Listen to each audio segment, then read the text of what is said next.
z.com สบายดีมื้อนี้ทางบริษัท GMO.com เราจะมาแนะนำวิธีการ monitoring เว็บไซต์ของเราเนาะอยู่ใน cPanel ก็คือมีหลายๆท่านเนาะที่ว่าถามเข้ามาเนาะอยากรู้ว่าเวลาเว็บไซต์เรานะมีปัญหาบ่หรือว่ามีคนโจมตีบ่อย่างเนาะหรือว่าเว็บไซต์ของดาวบ่เนาะเพราะว่าเราบ่ได้เข้าเว็บทุกมื้อเนาะหรือว่าทุกเวลาฉะนั้นนี่เว็บไซต์เวลาเว็บไซต์มีปัญหาเนี่ยมันมีการแจ้งเตือนอหย่างนี้เนาะวันนี้เนาะก็เลยมาแนะนำวิธีการ monitoring เนาะเว็บไซต์อยู่ใน cPanel หลังจากที่ว่าเราล็อกอินเข้ามาใน cPanel เนาะก็จะเห็นหน้าตา cPanel เป็นแบบนี้เนาะเป็นตัวนี้เป็น Share Hosting เนาะอยู่ซ้ายมือเนาะก็จะเห็นคำว่า Site Quality Monitoring กดเข้าไปนี้บัดนึงหลังจากนั้นเนาะก็จะเห็นหน้านี้ขึ้นมาเนาะให้เราเลือกว่าเราต้องการmonitoring เว็บไซต์ใดเนาะเอาตัวอย่างเราเลือกเป็นtestเนาะ .gmo.com แล้วอีเมลเนาะอีเมลที่จะหักการแจ้งเตือนว่าเวลาเว็บไซต์มีปัญหาหรือว่าเว็บไซต์แบบว่าlow quality เนาะแบบว่ามีแบบอาจจะมีช่องโหว่อย่างนี้เนาะแล้วมันแจ้งเตือนมาเนาะก็คืออันนี้เราจะขอเปลี่ยนใช้เป็นอีเมลส่วนตัวของเราเนาะ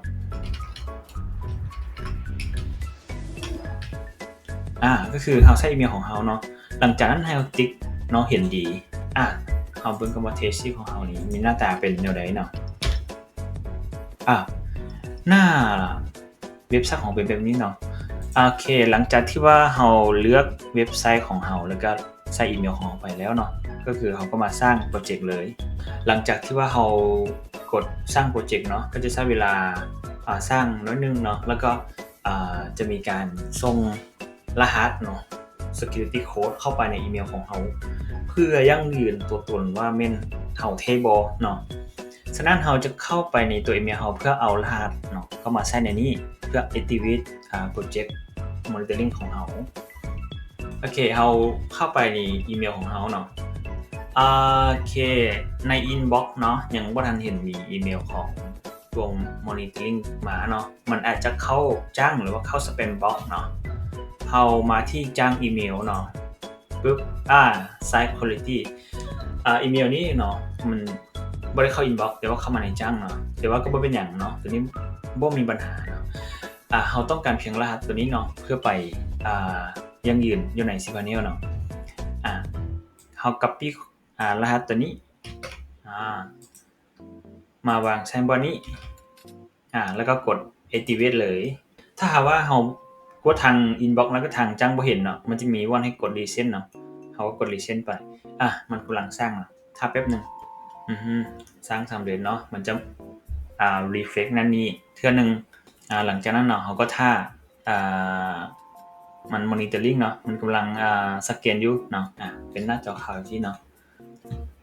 หรือเรากดชั้นนี้บัดนึงเนาะเพื่อให้มันเร่งกัน refresh เทื่อนึงเนาะขึ้นมาแล้วเนาะโอเคเนาะเห็นบ่นี่มันสแกนแล้วเนาะมันเตือนว่ามี error ตัวนึงเนาะเรื่อง security เนาะคือเราสามารถเห็นได้อยู่นี่เลยเนาะมันมี performance เนาะแล้วก็มี search engine optimize แล้วก็มี content อย่างถ้าสมมุติ content เรามี content เว็บไซต์เรามีปัญหาเนาะมันก็สิเตือนมาอยู่นี่ตัวนี้เนาะ security ก็คือมันเตือนเรื่อง certificate เนาะ check ก็คือเนื่องจากที่ว่าตัวหน้าเว็บไซต์ของเราเนาะมันบ่มี ASL เนาะเห็นบ่เวลาหน้าเว็บไซต์เรามันขึ้นว่า not secure ฉะนั้นนี่อยู่ใน security มันจะเตือนว่าถ้าจะให้ดีเทลเนาะให้ลงcertificate เข้าไปเนาะให้มันขึ้นสีเขียวทั้งหมดคือ3ตัวนี้เนาะอันนี้ก็คือวิธีการ monitoring เนาะ monitoring เว็บไซต์ของเราอยู่ใน cPanel เนาะก็มีเพียงเท่านี้เนาะง่ายๆเนาะถ้ามันมีอย่างเปลี่ยนแปลงเนาะก็คือมันจะส่งแจ้งเตือนเนาะไปหาอีเมลของเราเนาะอีเมลที่ว่าเราใส่ลงทะเบียนอยู่ในนี้เนาะโดยก็มีได้เท่านี้เนาะถ้าว่าท่านใดมีคำถามเพิ่มเติมหรือว่ามีข้อที่สงสัยเนาะว่าอยากรู้เกี่ยวกับcPanel หรือว่าเกี่ยวกับการติดตามเว็บไซต์เนาะหรือว่าป้องกันเว็บไซต์จังได๋เนาะก็คอมเมนต์มาได้เนาะขอบใจ